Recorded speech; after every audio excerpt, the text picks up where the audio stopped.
Munich, March 2012.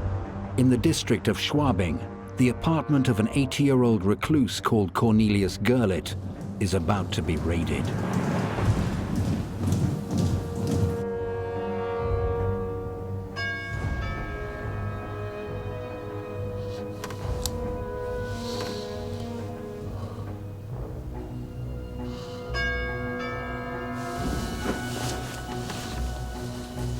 Little did people know that what would be found there would open up a Pandora's box involving Nazi loot, degenerate art, and Hitler's own private museum. Cornelius Gurlitt is not a name that would be familiar to many people until this year. He's someone that lived as a recluse in Munich in a very modest flat. He's a bit of an enigma. He was a loner, but we don't really know much about him. Well, he was a very interesting man. It wouldn't be surprising if he had a slightly strange upbringing and some effect from that. He wasn't seen much out and about and was someone who hasn't even watched television since 1963. He's really lived completely a solitary life. As the investigators poured through the collection of this solitary man, they uncovered over 1,000 works by the likes of Matisse, Picasso, Chagall, and Otto Dix, some of which were previously unknown. There are things we think, where did that come from? You know, where has that been for the last 60 years? Which is, you know, exactly what Cornelius Gurlitt wanted. Has lived a rather pathetic, lonely life with all these pictures. I wonder if it's all true. When the story was broken by Focus magazine, it captured the world's attention. Who was Cornelius Gurlitt? How had he stayed undetected for so long? And just where did all of these artworks come from? The answer to all of these questions begins in the town of Zwickau in eastern Germany in 1930.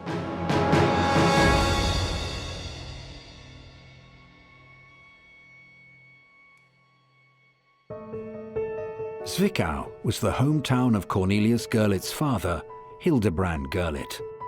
He came from a well-known artistic family and worked in the galleries at the König Albert Museum. Hildebrand Gurlitt was an art historian, a good art historian, and a dealer, and he worked for various German museums. He was known as being someone who had close links with the avant-garde art world in Germany, with a lot of the modern expressionist painters of the day. The first exhibition he put on was Max Pechstein, which was, you know, quite alternative at that time. And he worked with artists like Kate Kollwitz, a lot of the expressionists. So he was seen as really quite radical. And I think, you know, a lot of people enjoyed the exhibitions, but the kind of local traditionalists saw him as, yeah, this kind of radical young guy who'd come in and really shaken things up in Zwickau. But with the Nazis coming to power in 1933 and Hitler's hatred of the modern art movement, Hildebrand found himself out of a job in Zwickau and forced by the Nazis to resign a new position he'd found in Hamburg soon after. Hildebrand was not welcome in this new cultural era of Germany. Modern art was declared an enemy of the state and culminated in the Entartete Kunst, or so-called degenerate art exhibition of 1937. The Nazis really felt very concerned about modern art, the avant-garde in Germany at that time. And it's a testament to how powerful that art is. It was a genuine worry for them. And they really wanted to outlaw it and ban it, and also use it, I think, for their own propaganda. As if you're against our regime, you'll end up like these people, you'll be mad, you'll be completely against the norm, basically. When Hitler, in order to try and focus the German nation's psyche on its future and its purity and its superiority, and he wanted to connect the German nation, in his definition, the best forms of art, he ordered an exhibition to be held of all this degenerate art.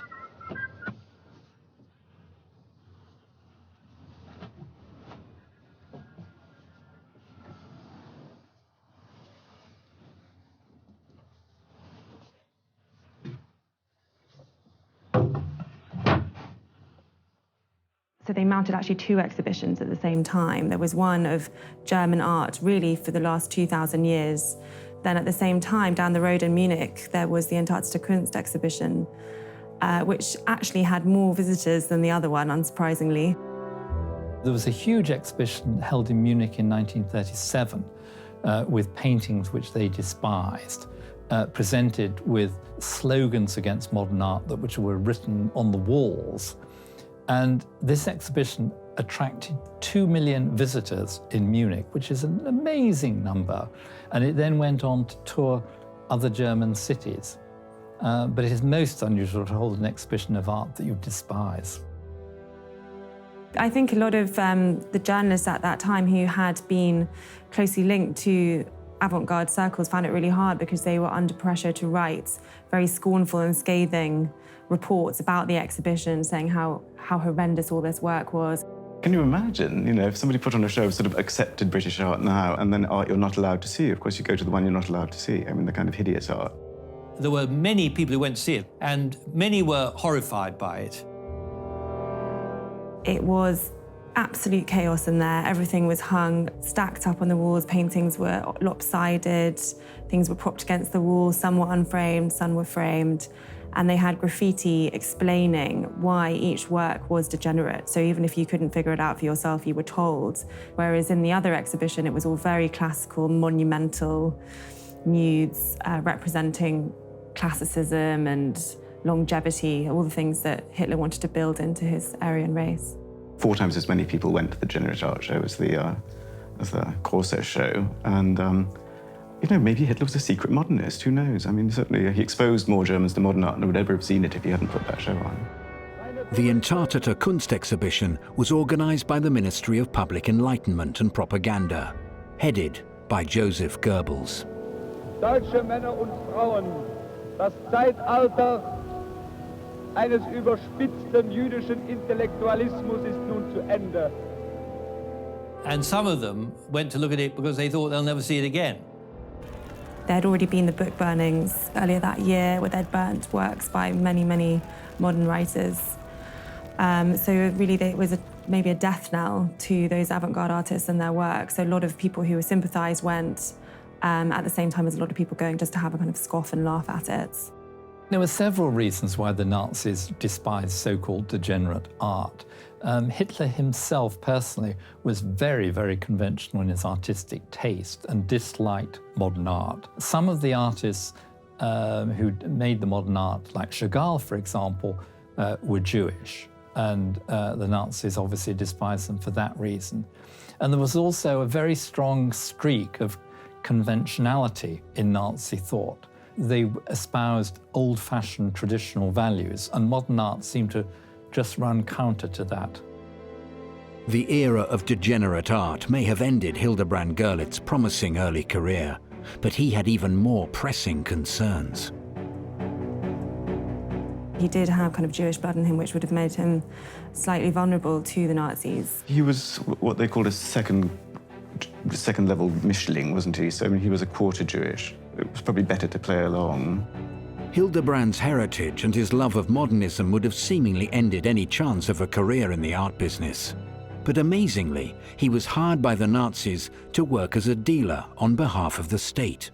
When the Nazis were getting rid of degenerate art, he was singled out as one of a handful of major dealers who were entrusted with the task of selling off the art. So that's where he got quite a lot of his pictures, and he was quite interested in modern art. He was able to ingratiate himself with the Nazis because of his understanding of the whole of the Jewish and other collectors of that current generation of art, and become one of the main individuals who helped them loot art around Europe. He went on to work with the Nazis as one of 4 dealers who were charged with basically making some money out of the modernist or degenerate art as they saw it. I think there's a quote that says something like, we've got to make some money out of this rubbish. So they just wanted to get it out of Germany and sell it off and get foreign currency in as well. He would argue that he'd saved some of the art by selling it off to foreign collectors rather than allowing the Nazis to destroy it. Hildebrand had a talent for gaining access to artworks, and he was soon buying pieces directly from those who had to sell as they were being persecuted or were forced to flee the country. This is my offer for all 9 of the drawings.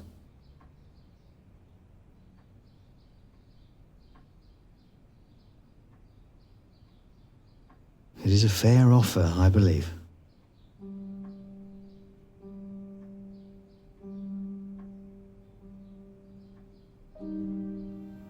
Good.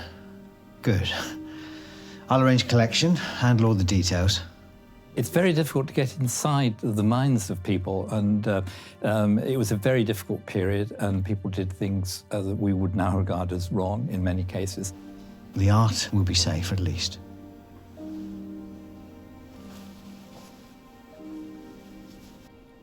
It is the art that you're saving. Yes, of course. They've already dismissed me from my gallery. If they think I'm offering generous terms, I have a family. I'm a quarter Jewish. One doesn't know precisely why he dealt with the Nazis, but the most obvious reason is that it was a way of making money. This was a very comfortable, easy life that got him out of all the problems of the rest of the war. And the money must have been extremely good at a time when, unless you were in the armaments business, it was very difficult to make any money. I'll send my man for the paintings this afternoon. Doctor? Hildebrand Gurlitt would soon become one of the biggest dealers on behalf of the Nazis. The choice he had made would take him to Paris, where his mission was to acquire works for the Führer's own personal collection from Nazi-occupied France.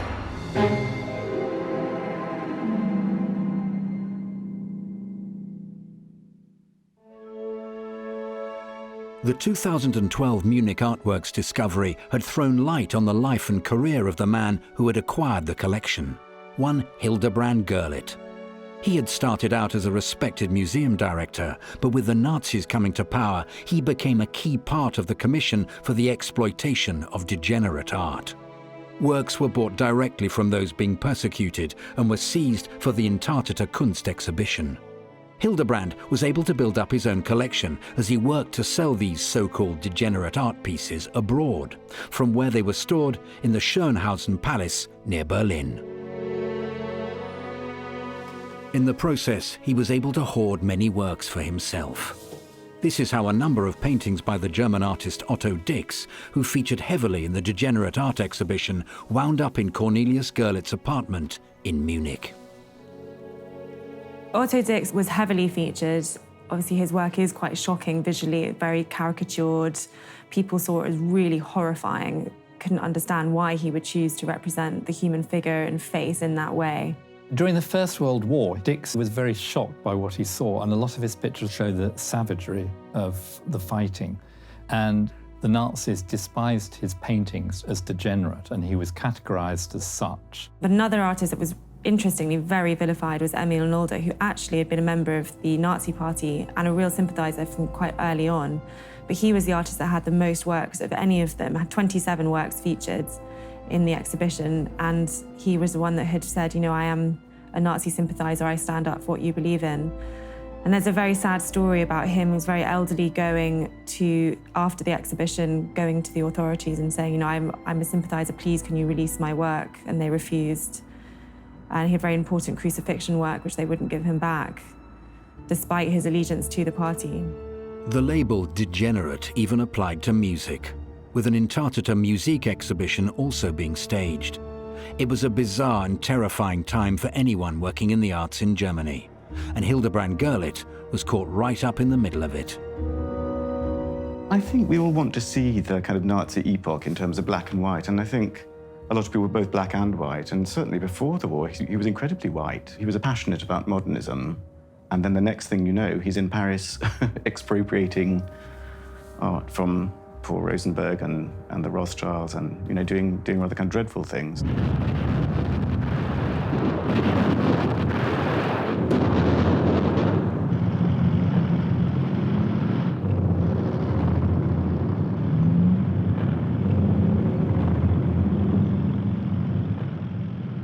It was in Paris that Hildebrand took full advantage of his new position of power.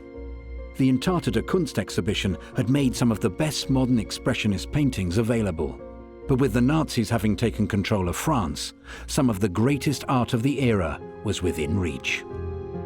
Paris has always been an important centre of the art market, particularly in the 20th century. So it's no surprise that a German dealer would have very good and close contacts with Paris and spend time there. The best art of all belonged to Paul Rosenberg. He'd managed to escape just in time, but the same could not be said for his whole collection. He's an incredibly important dealer and came from a family of dealers, so he really had it in his lineage. And he was most famously Picasso's dealer from 1918 to 1940. He and Picasso were like sort of family, weren't they? They lived next door to each other and they spent holidays together, and it was, it was a love thing. He was also a dealer for Matisse from 1936. So he really had the big names, and his gallery was on Rue La Boétie, and it was really known as the kind of hub in Paris of these modern artists that were breaking the mold.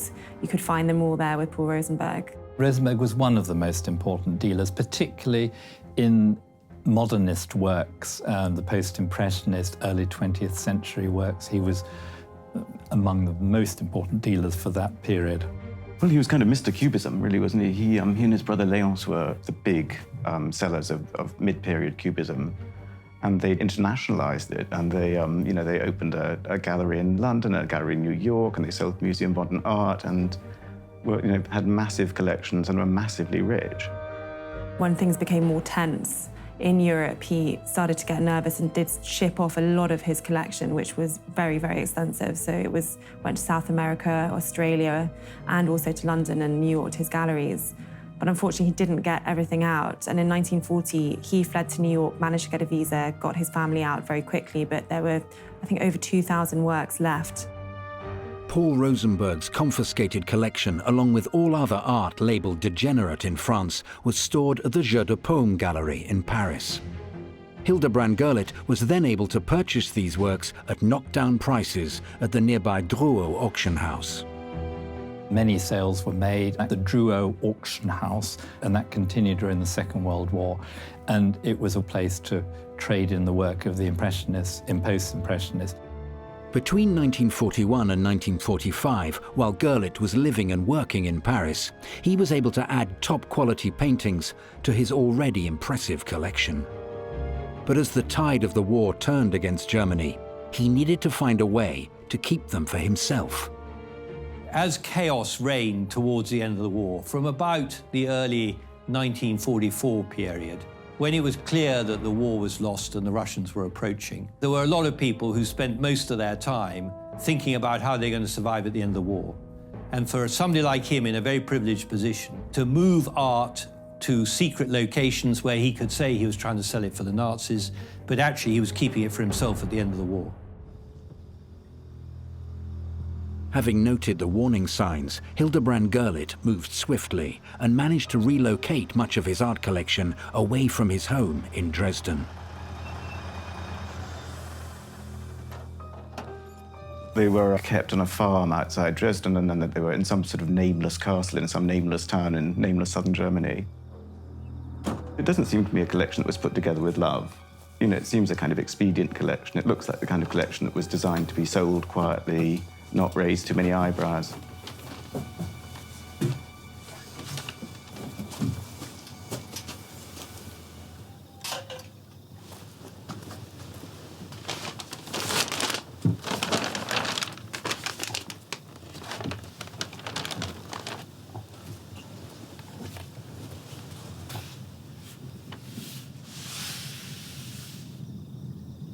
It was fortunate that Hildebrand was able to get the works away from the city of Dresden, given what was about to happen.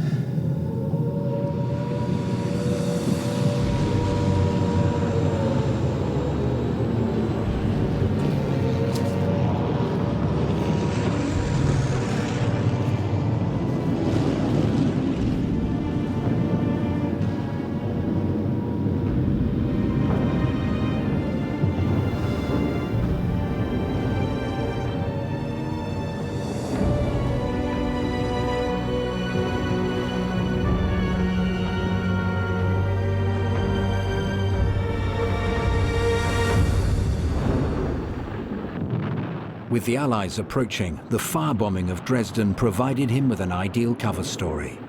Well, he had a home in Dresden, and actually his street was bombed, so I think Hildebrand saw it as a very obvious and clear solution to their hoard. I think they just said, our street was bombed, all the records have gone, all the art's gone, we don't have anything, we have no letters, we've got nothing.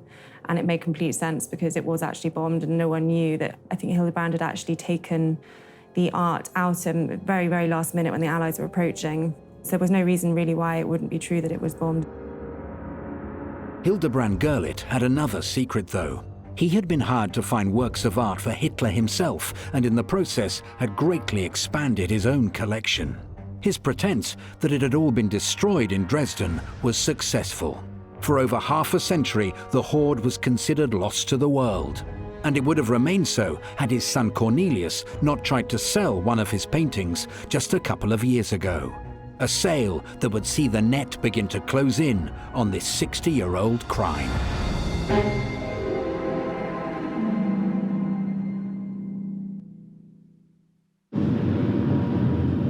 The firebombing of Dresden could have wiped out most of the artworks found in Cornelius Gurlitt's Munich apartment in 2012.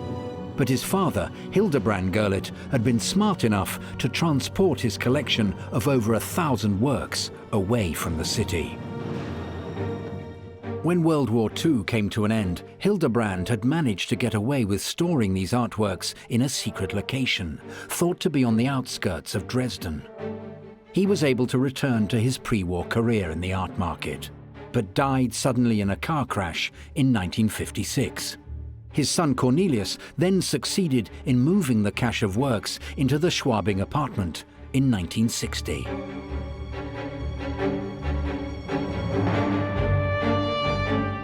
They remained here for over 50 years, where every night Cornelius would take the paintings out of storage to admire them.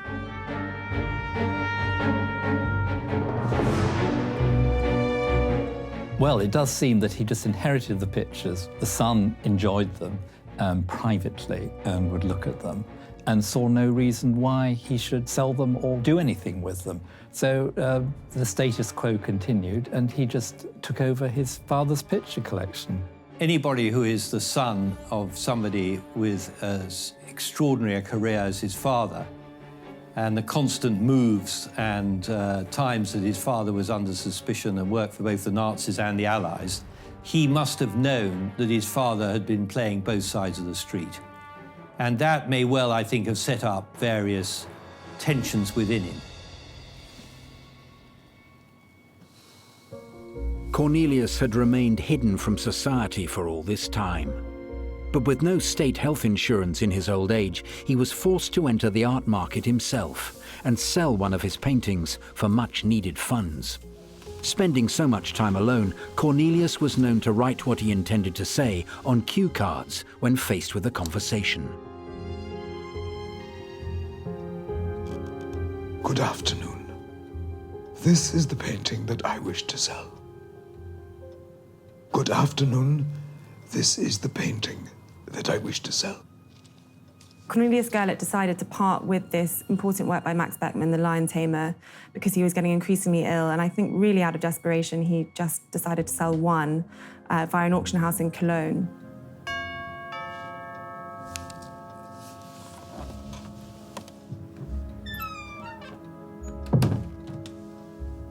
The auction house sent a representative, as they do, to come and do a valuation, and she came in expecting, I'm not sure what, into a very gloomy, dark flat.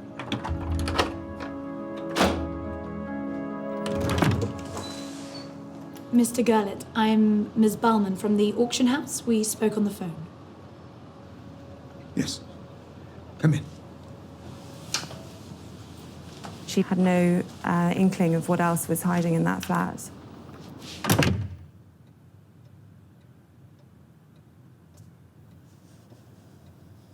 How did you come by it?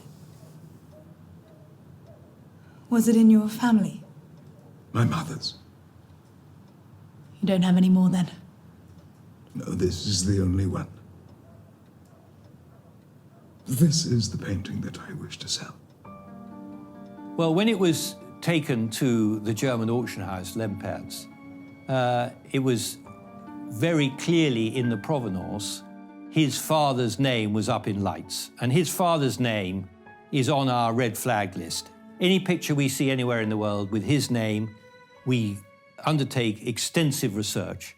So it would have been immediately obvious to Lempertz that this picture was claimed by the family of the victims of the original persecution. And so the normal thing then is to contact the family and to say to them, this picture's coming up for sale, and there is a deal that can be done whereby you should get some of the proceeds. Whether they knew at the time the exact circumstances under which he'd held it is probably doubtful. They probably thought he got it in possibly good faith. That's highly debatable now, I think. He made an arrangement with the heirs of the pre-war owner, so they agreed to split the proceeds, and it just went on the market as a normal picture and wasn't particularly closely examined. I would like to know what was in the collection in 1956, before Hildebrand died, and how much of that has been sold off quietly in the intervening years. But by selling the Lion Tamer, Cornelius had started the process that would lead to his eventual downfall. He was merely following the example of his father Hildebrand, though, who had been expected to generate funds by selling modern paintings. But he also had another major role: to purchase or otherwise acquire works for the Fuhrer himself. Hitler had grand plans for his own purpose-built Fuhrermuseum in his hometown of Linz, and he needed the greatest works in history to fill it. His desire to make a mark in the art world had started from a very young age, when he first moved to Vienna in 1905. When he was young, Hitler wanted to become an artist, and he applied to study at the Academy of Fine Arts in Vienna and was turned down twice. He was rejected straight out without even an interview, so he really got a slap in the face from that. He felt rejected at a crucial point in his career. I think that made him dislike the art establishment, and by this time the art establishment had been seen as supporting the development of modern and 20th century art. He does believe that there is a kind of a world conspiracy, not specifically against him, but against people like him, people with his kind of taste. And it's these nasty, interchangeable, sort of deranged Jewish Bolshevik folk who like that kind of painting. Vienna, at the start of the early 20th century, was the home of a bustling new artistic community that Hitler simply did not fit into. In Vienna, there was no doubt there was a very libertarian, rather degenerate feeling to the city. And it's quite clear that in Vienna at the time, the Austro-Hungarian Empire was falling to bits. I think it's what had happened in Paris sort of 25 years before. Was you had a kind of imperial heavy hand. Suddenly, in the case of the French, was lifted by Napoleon III being got rid of. In Vienna, it was just, poor old Franz Joseph had been there for 50 years by that time. And I think also it was the city of Sigmund Freud, because one thing that all of these things have in common is kind of psychic introspection and a kind of an idea of the possibility of madness. And that, of course, went down like a cup of cold sick with the Nazis. They didn't like that sort of thing at all. I think in Vienna what was incredible was a real mix of all the different arts, as it were. So there was the birth of atonal music happened in Vienna. You had a new psychological study from Freud. You had artists like Klimt, and then the next generation following him, showing an emotional response to art that was about the internal rather than the external. So it was coming from all directions. It was music, it was theatre, it was literature, it was art. It was a real sort of hotbed for this new avant-garde, a new way of seeing and thinking. There was some great work done in mathematics and science. There was some great work done in psychology, but you can see a lot of people would have felt that that was all pretty strange and a bit unsettling. And there was some, in many ways, great art, but what would be to them, and even now, rather shocking in some ways. It was very exciting, the early 20th century in Vienna. I mean, culturally, there were a lot of avant-garde artists who were really pushing the boundaries. In Vienna at the time when Hitler was living there in the earlier 20th century, there was quite a conflict between the avant-garde and the traditional art, which was the art that Hitler espoused. Hitler's traditional style, which included watercolours and drab sketches of the sights of Vienna, were not going to cut it in this new modern art scene. But his enormous political success allowed Hitler to finally fulfill his artistic ambitions with the construction of the Fuhrermuseum in his country of birth, Austria. The Fuhrermuseum was going to be in Austria in Linz, which was the hometown of Hitler, and he really wanted to construct this enormous pantheon of the culture of the new Reich. It would be an art museum, but not only that, a library, opera house, theatre, everything to do with his new imposed culture would be here in this enormous, great symbol of his power. He's not the only man, he's not the only megalomaniac man who has seen that a museum is maybe the best way to have your name set for posterity. As ambitious as the Fuhrermuseum was on its own, it was actually only a part of the grand restructuring of the entire city of Linz. Really quite early on in 1936, he had already spoken to his head architect at that time. It was going to be 500 feet long, Arbeitssphere, lots and lots and lots of columns, peristyles, all the usual Nazi claptrap. He pored over the plans, pored over what works he wanted to get, and then he went on a rampage across the countries that they were invading, taking works from Jewish families, from museums. A lot of religious art was taken from churches, even in Germany, and stored them at that time ready for the Fuhrermuseums. And it was a kind of degree of thought that went into it, because it was, it was going to be the central museum of the Reich.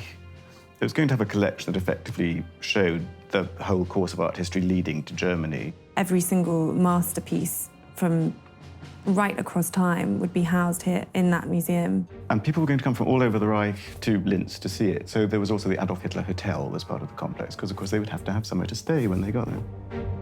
One of the people entrusted with acquiring works for this audacious museum was Hildebrand Gurlitt.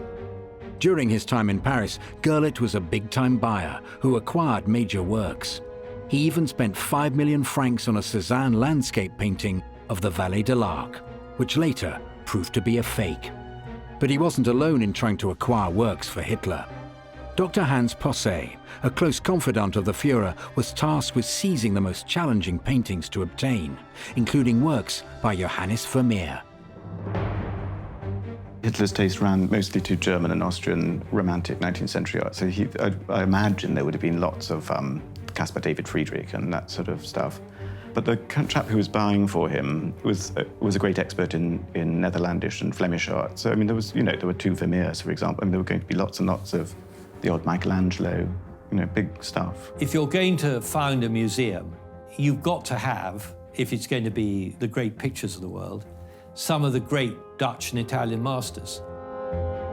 There were two masterpieces by Vermeer which were destined for the Fuhrermuseum, one of which was bought and one of which was stolen. Now, the bought one was called the Artist Studio, very, very important work by Vermeer. And Hitler actually bought that directly from Count Czernin himself for quite a lot of money, but his descendants are now contesting it's still a case that's going on as we speak.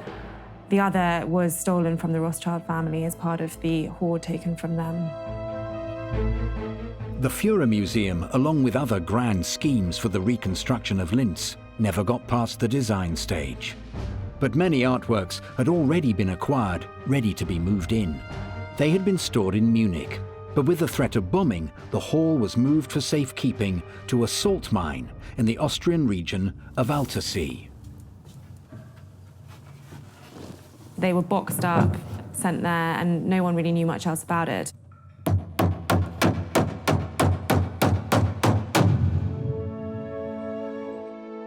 When the war in Europe came to an end, the Allies managed to track down the salt mine in Altersee.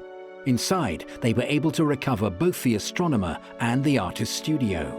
They also managed to reclaim a stolen bust by Michelangelo and the priceless Ghent altarpiece, all of which were taken in preparation for the Fuhrermuseum.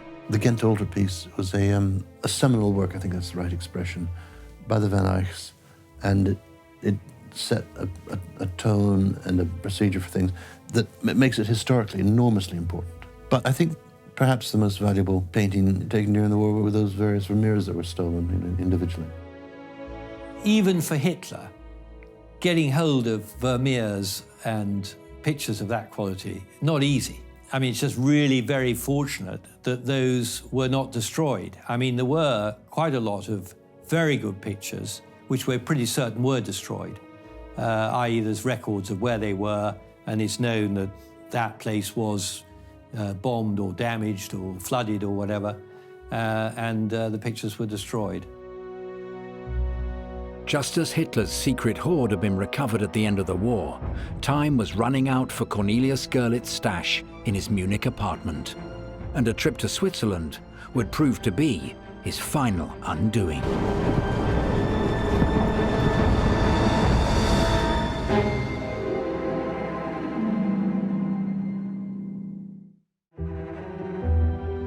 Until 2010, Cornelius Gurlitt's remarkable cache of over 1,400 artworks was still unknown to the world. He had managed to successfully sell the Lion Tamer painting by Max Beckmann for quick funds. But his luck started to run out when he was stopped at a customs point on a train from Switzerland.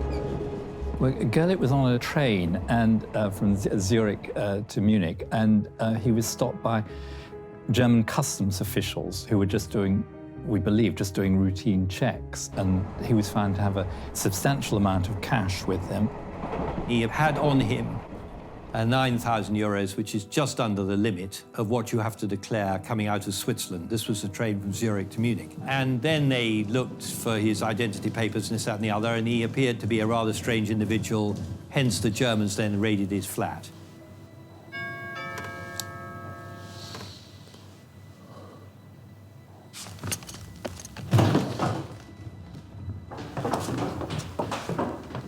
He had no tax references, no health insurance. He's someone who's been kind of completely off the radar of the German authorities. So they were quite surprised to find him with this huge loot. I mean, I think, they thought, why is this old man carrying 9,000 euros from Switzerland? As I say, it's an entirely legal thing to do, but I suppose it raised questions. I must have flagged him up on some horrible tax database somewhere. I would not be at all surprised if, in fact, his name was on the list of those individuals who had Germans with bank accounts in Switzerland. There have been some whistleblowers in the Swiss banks who gave these lists of names to the American and German intelligence services. So I wonder whether, in fact, they hadn't spotted him, as it were, from one of those lists. When will you bring them back? Finding 1,400 works of art in Germany is just the start of the treasure hunt. The cramped London offices of the Art Loss Register have been besieged ever since German prosecutors announced the discovery of works by masters such as Marc Chagall, Henri Matisse, and Pablo Picasso. The race is now on to find the rightful owners. Well, what is unusual is the sheer size of the collection, 1,400 pictures and drawings. Ranging from works on paper right through to oil paintings. It's got a lot of the German expressionists in there, people like Emil Nolls, Max Pechstein, right through to Picasso's, Matisse's. So it's really quite broad, and it's said to be of value over €1 billion. It's slightly unfortunate the whole thing was kept very quiet for about a year or so, and it only emerged later when a German magazine discovered what had happened and published a story that it came out. And I say it's important to come out, but if there are claimants for the pictures, it's important that they're all recorded publicly so we know what's out there.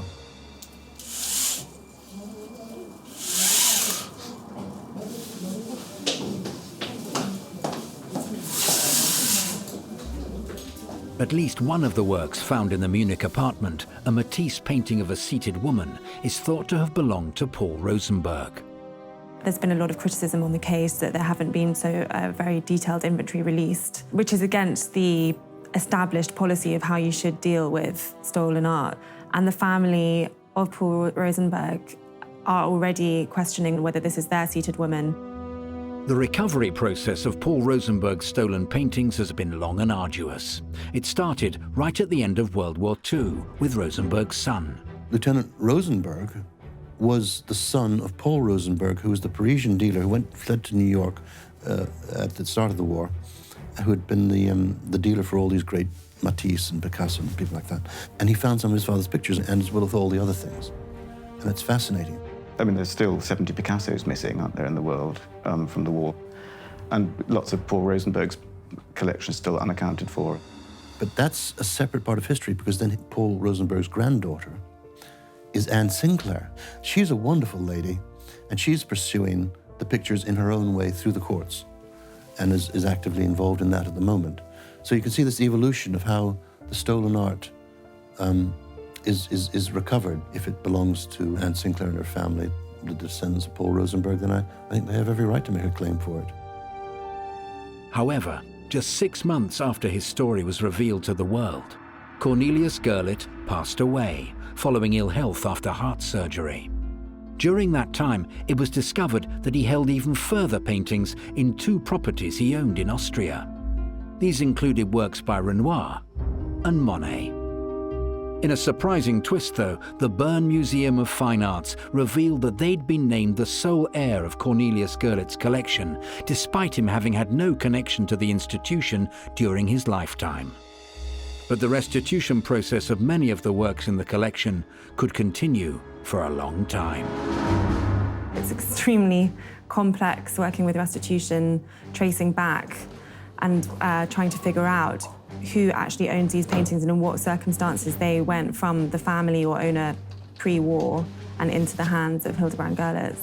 So it's going to be a lot of research, very detailed, and who knows how long it's going to take, and actually if we'll ever know the full history and provenance of every single work. Well, I think one of the lessons of this is that the art trade has to be more open, and people buying at auction have to ask more questions about the works.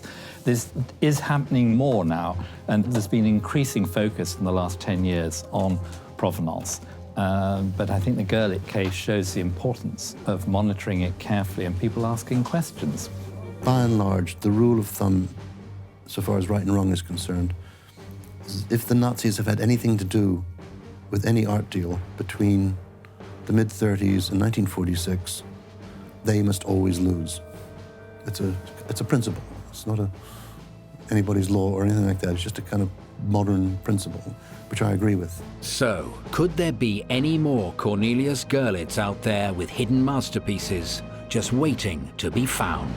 To get well into the 21st century and for these things still to be coming up, it is quite an eye-opener. I don't think they're going to be everywhere. I think it's probably a very rare case. There are quite a lot of people who've got the odd work or two, but something of this scale has not emerged in many, many years. I think it's unlikely there are many people who've got something of that size stashed away secretly. I think this is a real one-off, and the fact that he was such a reclusive character made this possible, but it's certainly not going to be something that happens every day. It will probably take years to sort out the pictures and what category they fall into and whether any were looted, and the whole saga will take a long time to resolve.